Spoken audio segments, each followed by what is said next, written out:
começando mais um episódio do Buzzcast. Esse é o 4º episódio e hoje eu tenho um convidado muito especial aqui, que é o Dr. Marcelo Weiler. Ele é urologista, é aqui de Santiago, é casado com a Carla, que é arquiteta, e é pai do Daniel e da Marcela. Seja muito bem-vindo, doutor. Obrigado, Luana. É um prazer estar aqui com vocês para a gente conversar um pouquinho, né? Um papo bem descontraído aqui. Espero que a gente consiga trazer algumas informações importantes para conversar um pouquinho. E vamos ter uns minutos bem interessantes aqui. Isso aí, doutor. A gente vai falar um pouquinho sobre empreendedorismo, né? O doutor também tem o consultório. Vamos falar um pouquinho sobre saúde, né? E contar um pouquinho a sua trajetória dentro da área da saúde, como médico, enfim. Eu já vou abrir o microfone, né? Aqui eu gosto sempre de deixar o convidado se apresentar e falar um pouquinho a sua história para o nosso público. Então, o microfone é seu. Por favor, se apresente, fale um pouquinho a sua trajetória para nós, para a gente conhecer um pouquinho essa tua jornada. Tá bem, Luana? Bom, meu nome é Marcelo, né? Eu sou natural aqui de Santiago, minha família é daqui, né? Passei a minha infância aqui, minha adolescência. Como era de costume na minha época, a gente saiu cedo para estudar fora, né? A gente foi fazer o segundo grau, que chamavam na época, em Santa Maria. Depois, do segundo grau, eu fiz alguns anos de pré-vestibular, né? Em 98, eu entrei na faculdade de medicina do FSM. Tá? Então, me formei em 2004 na UFSM, em medicina. Desde cedo da faculdade, né, dos primeiros semestres, eu sempre tive uma inclinação para a área cirúrgica. Né? Sempre foi meu foco, assim, dentro da medicina, algo cirúrgico. Tá? Então, eu, terminando a faculdade, eu fiz prova para residência médica em cirurgia geral, né? E no hospital, e fui aprovado no Hospital Nossa Senhora da Conceição, em Porto Alegre. Uhum. Tá? O Hospital Conceição, para quem não conhece, é um hospital muito grande lá em Porto Alegre, um hospital referência em várias áreas, né? Fica ali na Zona Norte, um hospital federal, né? Tem um fluxo gigantesco de pacientes, né? O Hospital Conceição, para a gente ter uma ideia, ele tem um orçamento maior que o município de Porto Alegre. Então é um hospital muito grande. Eu concluí então a cirurgia geral lá no Conceição, né? Concluí então, são 2 anos de cirurgia geral, na época era, agora aumentou um pouquinho.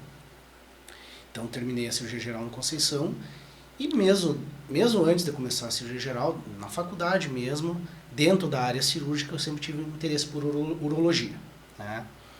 Eu achava assim que era uma especialidade muito, digamos assim, completa, né? Uhum. A gente tem uma variedade bem interessante de tipos cirúrgicos, digamos assim, né? Cirurgia endoscópicas, videolaparoscópicas, aberta, pequenas, grandes. E ao mesmo tempo é uma especialidade que tu consegue ter um contato intenso com o paciente assim, de consultório. Uhum. Né? Porque a urologia também, apesar de ser uma especialidade cirúrgica, ela é uma especialidade que trata bastante, doenças, problemas clínicos também, né? Que são da área do urologista, mas que não são necessariamente cirúrgicos.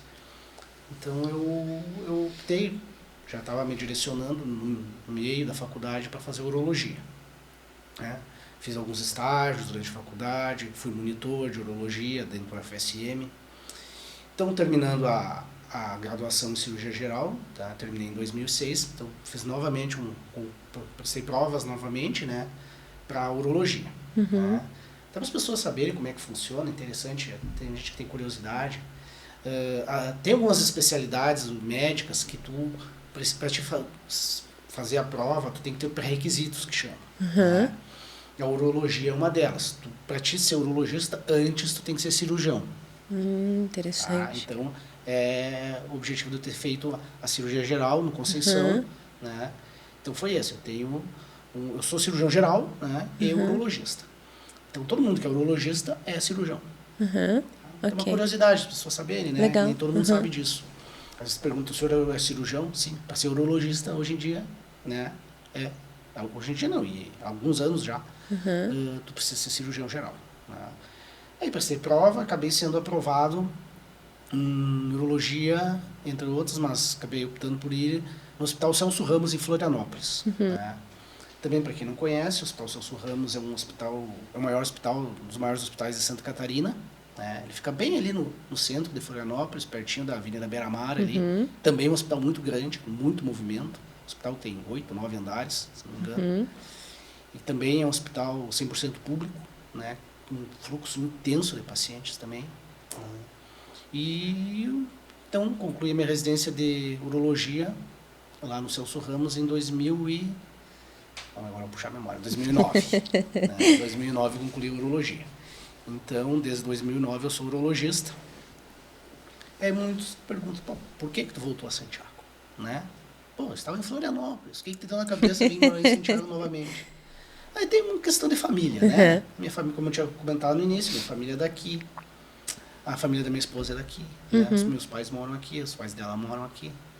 E a gente acabou optando por voltar para a terra natal, né? Na época eu achei que teria um campo da urologia interessante aqui, né? Também, e acabamos voltando, né? Voltamos, eu já estava casado na época, voltamos eu e a Carla. Então, desde 2010 estou em Santiago, né? Atuando como urologista aqui. E o senhor chegou e já abriu o consultório ou não? Sim. No primeiro ano, em 2010, meados de 2010, eu já tinha um consultório. Não é onde é atualmente, né? Um pouquinho do lado ali, na frente do hospital. Era um consultório, digamos, provisório, porque o atual consultório, a parte física não estava bem pronta ainda, né? O prédio estava terminando, né? Que é o atual prédio onde eu estou ali, que fica bem na esquina do Hospital de Caridade. Ele não estava concluído, então eu atuei um ano, não recordo bem, num outro consultório, mas sim, já tinha consultório privado, particular, desde o início.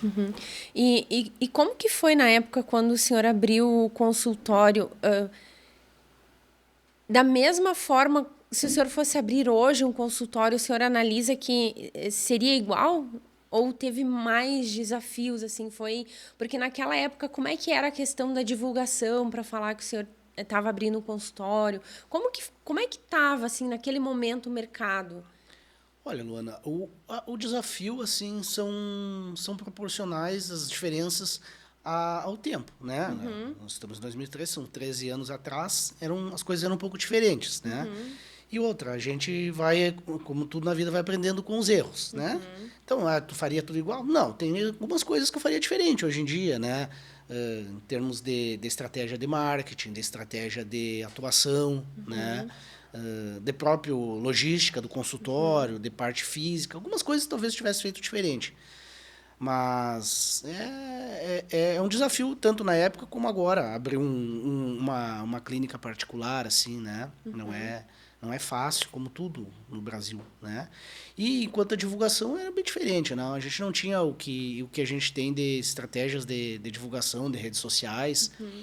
Hoje, em 2010, né? Instagram, acho que se tinha, era uma coisa muito, muito inicial, Facebook. As estratégias de marketing, de divulgação, eram as mídias mais tradicionais mesmo, né? Rádio, jornal, né? Era um pouco diferente. Mas me perguntasse, abriria de novo? Claro, sempre, né? Sempre foi o meu interesse, meu foco em ter um negócio próprio, digamos assim, né? Eu acho que isso aí tu consegue ter um atendimento individualizado, com a tua característica, com o teu jeito de fazer as coisas, né? Hoje em dia as pessoas têm optado às vezes por abrir, até por questões financeiras, né? Multiclínicas, né? Clínicas com vários médicos, com um espaço físico dividido, né? Respeito, acho que quem acha isso aí melhor, né? Tem as suas vantagens, mas no meu entender, se tu tem a tua clínica, só tu consegue fazer as coisas, digamos, ao teu modo. A gestão é diferente. A gestão do teu jeito, né? Com o teu modo de atendimento, com o jeito que tu quer conduzir o atendimento aos pacientes, né? Tu consegue dar um atendimento mais individualizado. Né? Grandes clínicas nem sempre conseguem isso, né? Grandes clínicas, às vezes tu tem que ter o horário que eles querem, na sala que eles querem, né? Nos dias que eles querem, né? E às vezes E eu prefiro conseguir atender. Por exemplo, tem um paciente que precisa ser atendido dia tal horário. A gente sempre tenta dar um jeito de conseguir agendar para ele ser atendido de uma forma mais personalizada no momento que ele precisa, né? Na hora que ele precisa. E isso eu acho que é importante, né? O foco na clínica própria. Falando um pouquinho mais sobre a urologia, o que ela trata exatamente, né? Se alguém que está assistindo talvez tenha dúvida, o que exatamente que ela trata e quais são as doenças mais comuns assim que o senhor atende no consultório?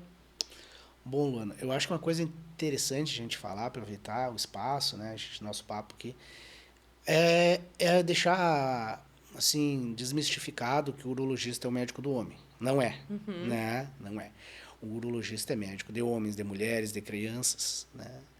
Porque o que eu sempre digo, homem tem rim, mulher tem rim, homem tem bexiga, mulher tem bexiga, né? Homem tem ureter, mulher tem ureter, né? Então tem vários órgãos que são da atuação do urologista, que são patologias que o urologista atua, que são comuns a ambos os sexos, né? Então primeiro não é só homem, não é médico do homem, né? É médico do homem e mulher. Quais são as principais doenças que o urologista atua? O urologista atua em doenças cirúrgicas, né, e clínicas. Né? Por exemplo, algumas pessoas, por exemplo, confundem ou acham, não entendem a diferença, por exemplo, do urologista e do nefrologista. Também isso é uma coisa importante explicar. O urologista, ele atende e atua em afecções do trato geniturinário com um foco mais cirúrgico. Né? O nefrologista, ele atende afecções do trato urinário com um tratamento clínico. Né? Então, o nefrologista fica mais ali na parte da perda de funcionamento do rim. Né? Doenças que causam uma perda de funcionamento do rim, que muitas vezes levam a diálise, hemodiálise. Né? Então, aí é mais o foco do nefro. Né? O uro já atua nas doenças do rim, que normalmente, às vezes, precisam de um tratamento cirúrgico. Aí, voltando ao assunto do quais são. Cálculos, né? Tumores, infecções, né? O que mais o urologista atua? Problemas da bexiga, né? Tumores de bexiga, cálculos de bexiga, problemas de incontinência urinária, né? Cirurgias de incontinência urinária. Que a gente atua também muito na parte de afecções genitais, né? Problemas como fimose, hidrocele, varicocele. A parte de infertilidade o senhor também trata? Também a investigação do fator masculino, digamos, do casal considerado não infértil, um termo meio ruim de falar, mas casal que está tendo dificuldade para ter gestação, né, para ter filhos. O atendimento inicial do homem é feito pelo urologista. Né? Então, a gente também atua nessa área. Faz a investigação inicial, faz a análise para ver se aquele casal está tendo problema de ter filhos por causa do homem. Né? E se detecta isso, muitas vezes os fatores que causam essa dificuldade são fatores que podem ser resolvidos por tratamentos cirúrgicos. Aí o urologista que faz também. Né? E também tem outros problemas que não são cirúrgicos e é o urologista também que trata, que é o dia a dia do consultório.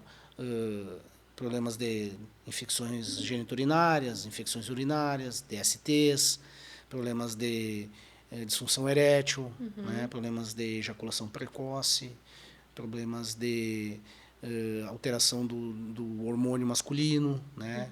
Que antigamente se chamava andropausa, hoje em dia a gente chama tem outro termo que é mais apropriado, que se chama distúrbio do envelhecimento masculino, né?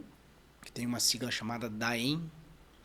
Então isso aí também é um dia a dia do consultório do urologista, né? Então o urologista pode fazer a reposição hormonal do homem, né? Então, assim, a gente poderia passar uma tarde inteira aqui falando sobre quais doenças que o urologista atua, que ia faltar tempo. São muitas.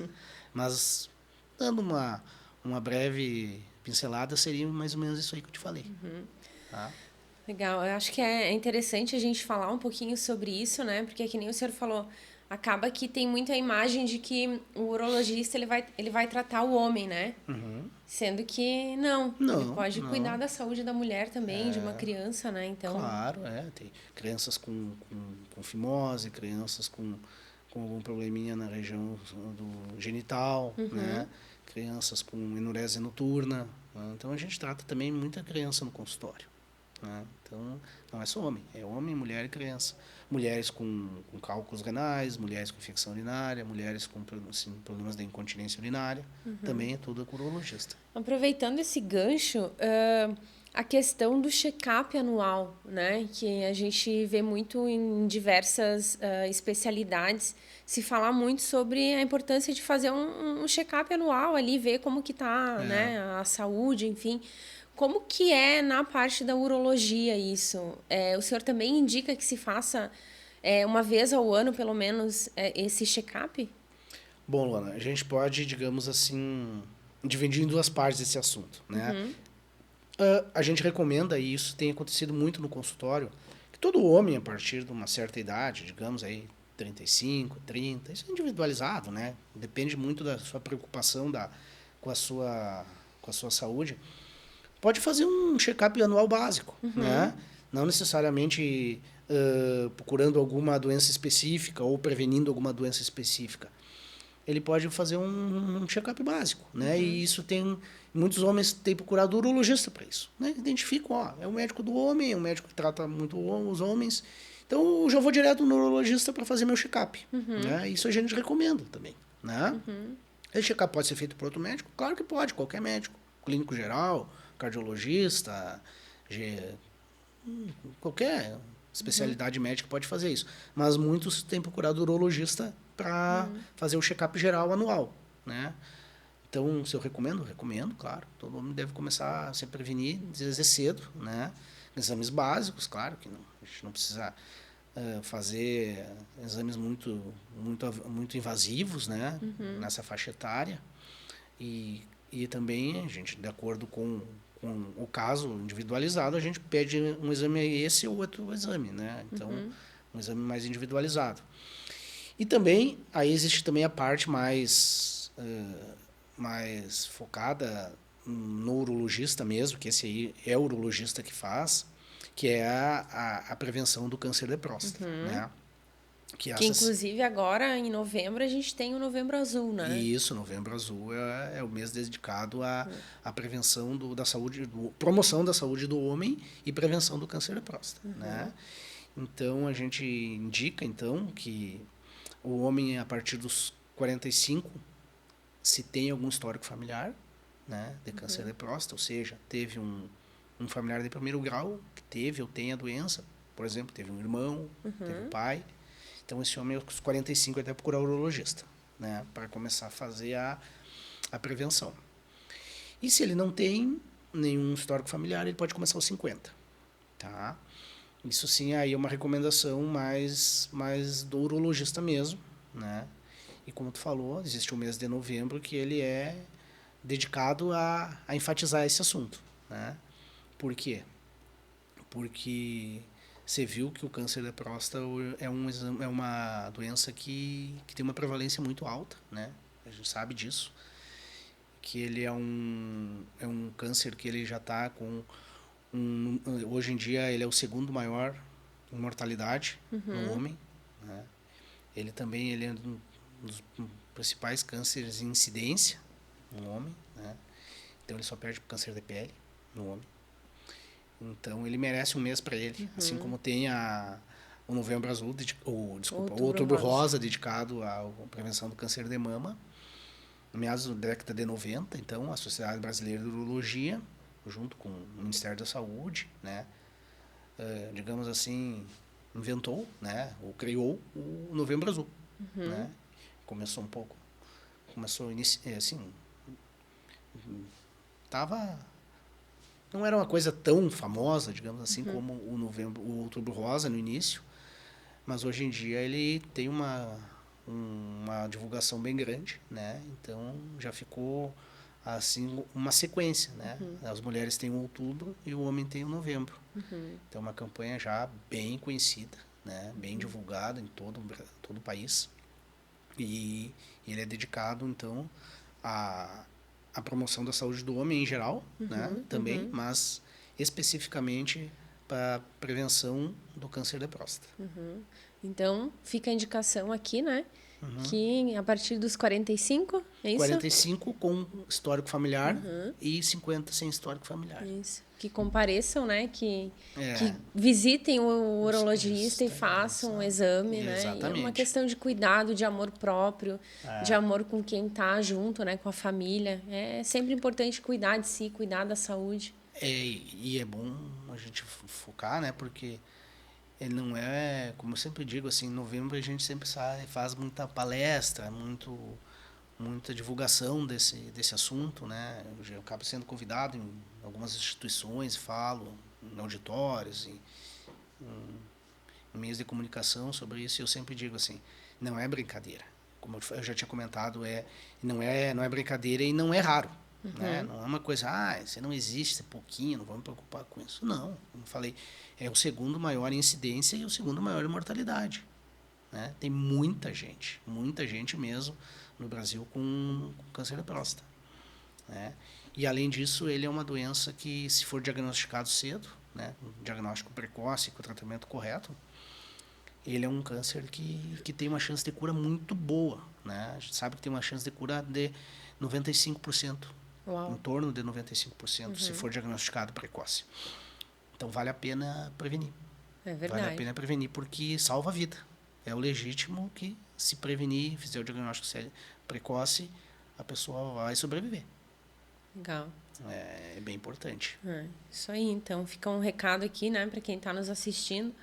Aproveitem, novembro tá chegando, né? A gente tá pertinho já. Tá pertinho. Tá pertinho. E marquem a sua consulta com o Dr. Marcelo ou com o seu urologista para poder fazer esse exame, né? E cuidar da saúde, que isso é importante. É importante, né? E, claro, é bom deixar bem claro, né? Digamos assim, que o fato dele ir no urologista ou até fazer os exames no clínico, se for o caso, ele não vai deixar de ter a doença, se por acaso ele tiver a infelicidade de ter o fator de risco e ter a alteração genética para ter o câncer de próstata. Né?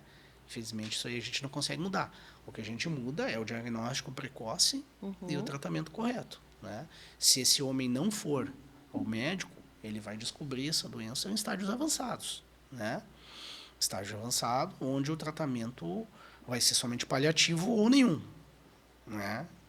Diferentemente daquele que vai fazer a sua consulta. Esse sim, se tiver a infelicidade de ter o diagnóstico, ele vai fazer o tratamento correto e vai ser curado. Então, é muito diferente, né? A abordagem do paciente que tem o diagnóstico precoce do que tem o diagnóstico tardio. E esse diagnóstico precoce ele só vai conseguir ser feito se ele for consultar. Se ele ficar em casa, não vai ter. Não vai. Não vai ter.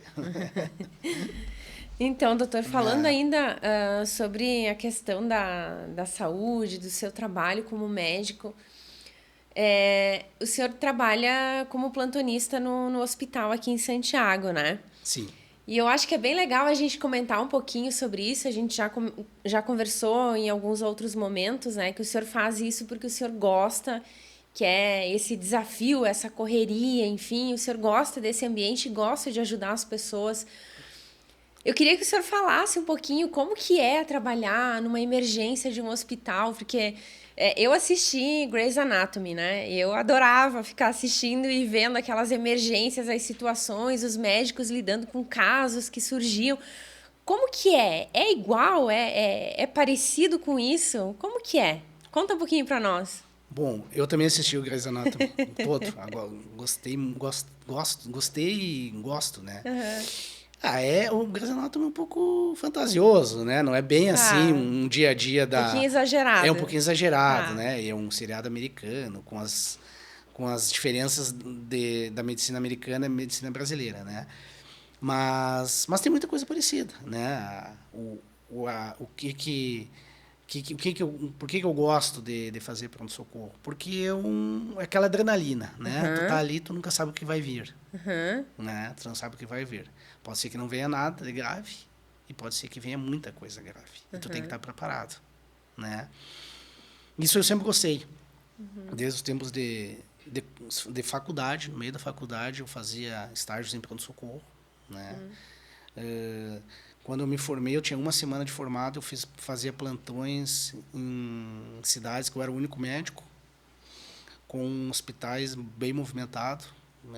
Eu nunca me esqueço, assim, meu primeiro plantão numa cidade ali ao redor de Santa Maria, um hospital de pequeno para médio porte. Eu era o único plantonista com uma semana de formado.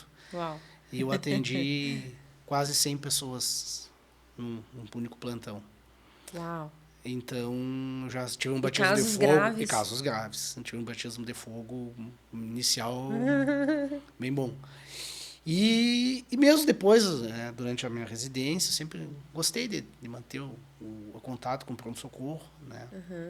E mesmo agora, como urologista, eu ainda faço alguns plantões no pronto-socorro, porque eu gosto. Na verdade, eu gosto dessa adrenalina, né? Desse movimento, dessa, digamos assim, essa variação que dá do consultório clínico particular, né? Ali no meu consultório, eu estou ali sentadinho, tomando cafezinho, atendendo, né? Conversando com os pacientes com calma, atendendo os casos de urologia, né? No pronto-socorro, não. Eu estou ali para o que der e vier, né? Desde uma gripe até um acidente gravíssimo, né? Então, eu gosto disso aí, eu continuo fazendo, né? E enquanto eu tiver saúde, eu acho que eu vou fazer mais um tempo ainda, porque eu me gratifico, né? Eu recebo, às vezes, retornos de familiares que eu atendi ali. Esses tempos nós atendemos, claro, não tem ninguém atendendo sozinho, eu atendi a toda a equipe, né, do pronto-socorro, um caso gravíssimo de uma dissecção de aorta, que é um caso assim, que se a pessoa não fizer o diagnóstico imediato e o tratamento correto, ela vai ao óbito, né? E a gente conseguiu fazer esse diagnóstico, conseguimos salvar a paciente, né? Então, o paciente foi encaminhado para cirurgia em outro município, porque a gente não consegue fazer essa cirurgia aqui. Mas daí, uns dias depois, eu estava atendendo meu consultório, tocou o telefone e minha secretária falou: doutor, tem uma filha de uma paciente que o senhor atendeu no pronto-socorro que eu gostaria de falar com o senhor. Tá bem, passa. O que será, né? Estranho. Meu consultório, uma filha de uma paciente que eu atendi no pronto-socorro. Era a filha dessa paciente que queria me agradecer. Que legal. Que eu tinha salvado a vida, né? Que eu tinha salvado a vida da mãe dela, né? E que no hospital que ela chegou lá, que foram unânimes em dizer que só estava viva porque o diagnóstico e o tratamento inicial foi preciso e rápido. Então, é esse tipo de coisa que me leva ainda a continuar fazendo pronto-socorro, né? É legal, isso aí é a medicina pura, né? E como eu digo, desde como dizia a minha mãe, eu nunca falei em ser outra coisa. Né? Minha mãe me disse que eu era pequenininho e dizia que ia ser médico. Né? Então, eu sempre gostei de ser médico. Apesar de todas as especialidades que eu já fiz, eu continuo gostando de ser médico. Né? Então, ia lá e a gente exerce esse um pouco diferente, a medicina, uma medicina mais raiz, digamos assim, mas é muito gratificante e eu gosto. E tem que ter um psicológico bem forte, né? Porque imagina pegar uma situação, enfim, de um acidente, como o senhor comentou, né? Que às vezes a pessoa chega ali entre a vida e a morte, toda ensanguentada, tu lidar com aquilo e aí sair, tirar a roupa ali de médico, ir para casa, tá com a família, tu tem que, né, ter uma gestão emocional gigantesca, né? A nossa profissão exige isso, né? Senão tu acaba tendo algum problema, né? A cabeça entra em parafuso. E no pronto-socorro mais ainda, né? Porque são casos, às vezes, bem gravíssimos, assim, e a gente não consegue ficar imune, né? Mesmo que tu tente e tu saia dali, como tu disse, tira o jaleco e vai embora, mas muitas vezes tu fica, que caso complicado, né? Nem sempre com desfecho favorável, né? Muitas vezes a gente não consegue, porque ninguém consegue salvar todo mundo, né? E aí tu fica, coisa triste, família perdeu. Não é fácil, né?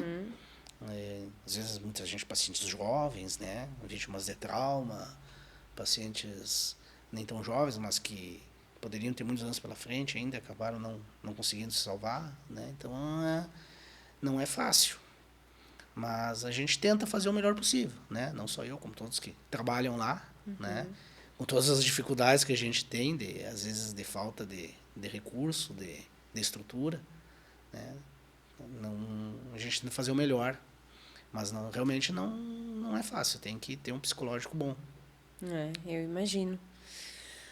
Doutor, a princípio, o que eu tinha preparado aqui de perguntas, né, para lhe fazer é isso. Tá bom. Eu gostaria que o senhor deixasse uma mensagem para quem está assistindo, seja uma mensagem que o senhor queira passar para quem está começando, ou uma mensagem em relação até mesmo à saúde, né?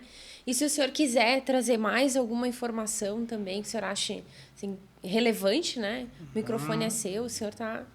As câmeras estão disponíveis. Bom, primeiramente agradecer, né, teu convite para a gente conversar aqui, para expor um pouco quem eu sou, né, de onde eu vim, o que eu faço, o que eu deixo de fazer, né? O senhor é gremista, né? Sou gremista.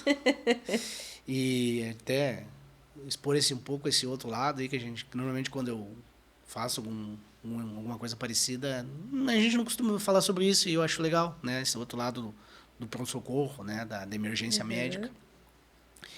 E o que eu digo assim, hoje em dia a gente está numa fase aí que a medicina tá difícil, né? Tá difícil. A gente tem aí, como muitas áreas, uma dificuldade às vezes de recursos, de acesso, né? Então a gente está sempre trabalhando às vezes com não o que a gente gostaria, mas sim o que a gente tem, né? Dentro da urologia, dentro do pronto-socorro, né? A gente está numa cidade pequena que não tem todos os recursos, né? Eu gostaria de ter, como eu digo assim, eu tenho capacidade de fazer mais, mas às vezes não posso porque a estrutura física e material está limitada, né? Então a gente faz o que consegue, né? A gente tenta fazer o máximo aqui que a gente pode, né, com os recursos que a gente tem e valorizar, que eu gosto assim, gostaria de deixar a população valorizem os médicos, né? A gente está numa fase aí de muita desvalorização, muita desvalorização. A gente está numa fase de proliferação exagerada de faculdades de medicina. A medicina está virando um comércio. Verdade. Né? Está virando um comércio.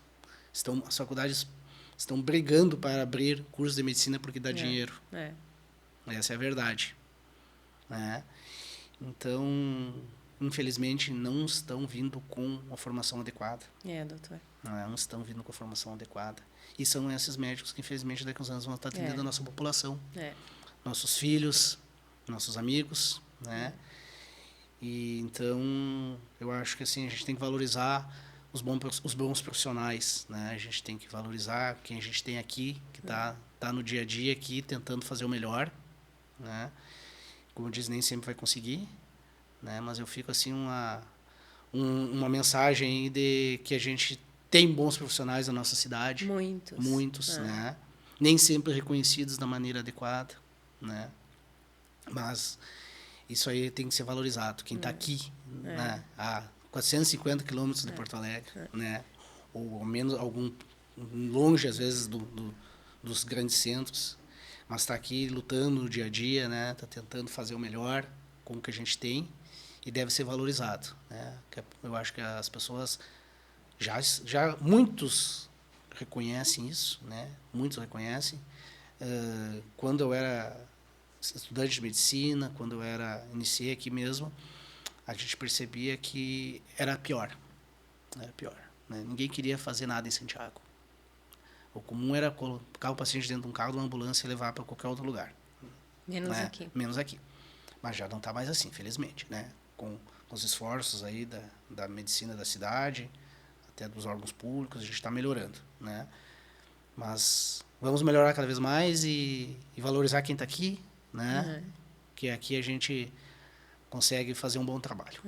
E a gente conhece, né, os profissionais. É. E assim, doutor, eu aproveito essa sua fala para assinar embaixo também, né? Porque a gente vê os médicos aqui em Santiago, como o senhor, que estudaram anos e anos, né? Não fizeram uma formação e abriram um consultório e estão atendendo, né? São profissionais que vêm de anos estudando, com residência, com especialização, enfim, né? Que estão sempre se atualizando. E eu acho que é importante, sim, a gente olhar para esses profissionais aqui de Santiago e valorizar eles, né? Porque muitas vezes, como o senhor comentou, as pessoas saem daqui para um atendimento em Porto Alegre, em Santa Maria, e que muitas vezes não vai chegar nem aos pés do atendimento que tem aqui, né? Do conhecimento que os profissionais têm aqui. Então, eu acho importante, sim, né? Quem está do outro lado, né? Quem é paciente, todos nós, em algum momento vamos precisar. Então, é importante a gente valorizar, sim, os profissionais daqui, olhar com bons olhos. Não é procurando no Google que a gente vai encontrar a solução para o nosso problema, né? São profissionais qualificados, capacitados, que estudaram, né? Que estão ali no dia a dia matando seu leão e estão dando a sua cara a tapa também, porque ser médico não é fácil, né, doutor? A gente tenta aqui dar um atendimento mais humano, né? A gente tenta, pelo menos, e o que eu procuro fazer, né, atender as pessoas de uma forma mais personalizada, né, chamando pelo nome, como a gente diz, né, não chamando pelo número, né, que muitas vezes nas cidades maiores, grandes hospitais, tem um número. É isso aí. Então, paciente do leito tal, né? Então, aqui a gente consegue... E o senhor sabe, o senhor... eu venho de lá, né, eu já trabalhei em hospitais, como eu te falei, gigantes. Então... A gente aqui ainda tenta, né? A gente faz essa medicina mais individualizada, mais personalizada. E como tu falou, e como eu tinha comentado, muitas vezes a gente retorna, pacientes acabam indo fazer tratamentos fora daqui, retornam e dizem, eu devia ter ficado aqui. Me trataram mal lá. Então, a gente fica pensando, né? Por que foram? É verdade. Então, isso aí, mas a gente está aí, tentando fazer o melhor sempre. Que bom, doutor. Eu te agradeço, né, por o senhor ter aceitado o convite, vir aqui conversar um pouquinho conosco, falar um pouquinho mais da sua vida, da sua jornada como médico, como pessoa até mesmo, né? E contado também um pouquinho para nós como que é essa vida trabalhando dentro de uma emergência. Eu acho que isso é bem interessante. Eu tinha muita curiosidade de saber. Como eu comentei, a gente assiste na televisão, mas, né, sempre tem uma pitadinha para mais um pouco ali, até para deixar a gente grudado, emocionado, né? Mas te agradeço e desejo sucesso para o senhor, e quando quiser voltar, o podcast está disponível para o senhor para vir aqui, trazer mais assuntos, comentar. Tá certo. E lembrando para quem está aí assistindo, né, novembro, aproveitem e façam o seu exame, procurem o médico, né, doutor? Isso é importante. Novembro está pertinho, né? Então, lembrar a todos, então, que estão na faixa de risco, digamos assim, que comecem a se preocupar, né? Não digo se preocupar, mas pelo menos pensar no assunto, né? Que está chegando a hora e é importante. É importante, e também aproveitar, então, para agradecer novamente o convite. Estou à disposição, né, para novas conversas, tirar alguma dúvida que tenha ficado, né, algo que os teus telespectadores, que se chama? É isso aí. Queiram saber, né, aproveitar e avisar, e falar que a gente tem as nossas redes sociais, né, Dr. Marcelo, Instagram, Facebook, que pode lá também usar como uma ferramenta de informação, né? Pode usar como uma ferramenta de informação, de tirar dúvidas, e também pode usar para entrar em contato com o nosso consultório para agendar uma consulta e ter uma conversa mais personalizada. É isso aí. Obrigada, doutor. Eu que agradeço. Obrigada a você que nos acompanhou aqui em mais um episódio. Se você ainda não se inscreveu no canal, aproveita, se inscreva. Se quiser deixar aí sua dúvida nos comentários, pode deixar, que a gente vai repassar para o doutor e ele vai responder. E é isso, até o próximo episódio. Muito obrigada, um abraço a todos. Tchau, tchau. Tchau.